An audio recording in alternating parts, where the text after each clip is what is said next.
Welcome back to Around the Table with Stacy Smith as we take a look at the economy and investing. We're talking about taxes recently, and you're talking about maybe taking a loss on some of these stocks that you might own. So, Kim, last week I made mention of the fact that you have said many times that people should do their homework on stocks and pay attention to what the companies have to say, especially in their quarterly reports. Well, if a stock has not performed as expected, when do you know that it is time to sell that stock? Sure. Well, we tried to do this on our little teaser that goes out a couple of days before the show hits. And this is such a complicated topic that I couldn't really squeeze it all in there.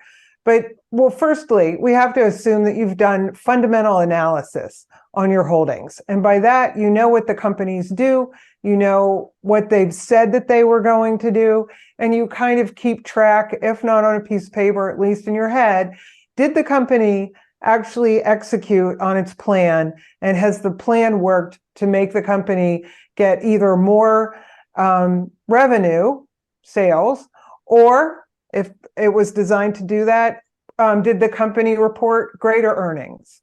Now, there are times when a whole sector goes out of favor and very good companies sell down.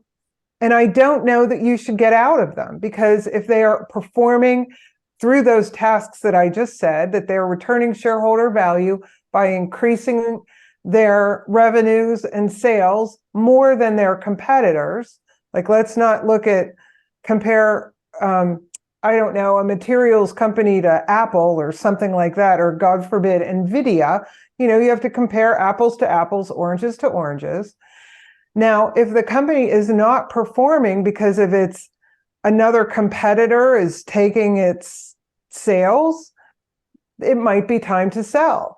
If a company has said it's going to do things and never comes through and does them, it might be time to sell.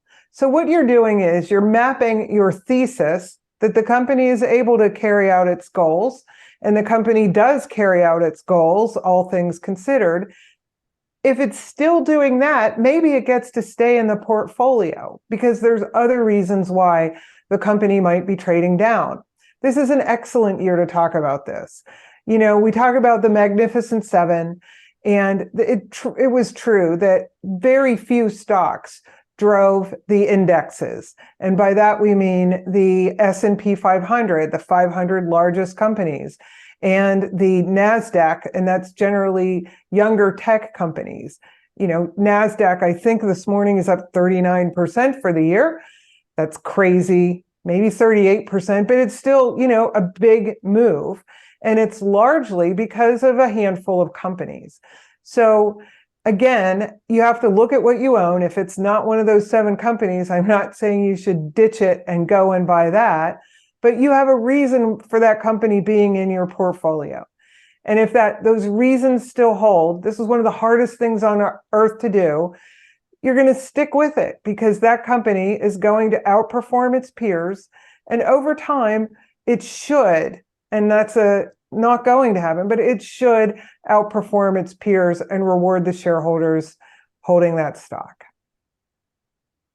Some of the things we look for, Stacy, and to sell a stock would be, one, if your thesis has changed on that stock, which Kim kind of went through a little bit there.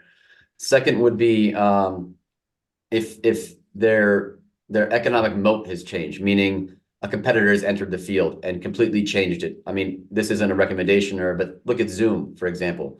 Zoom was the thing to do for video calls, and now Microsoft has one, Google has one now, and so Zoom's lost a lot of market value since that. 3 would be if valuations just get wildly out of hand. Kim kind of talked about that as well. And then 4 for us would be, depending on where you are in the economic cycle, you might want to trim some of the names in particular sectors. So if you're coming out of a recession, you probably don't want to hold much in utilities or consumer staple stocks that probably did pretty well going into the recession.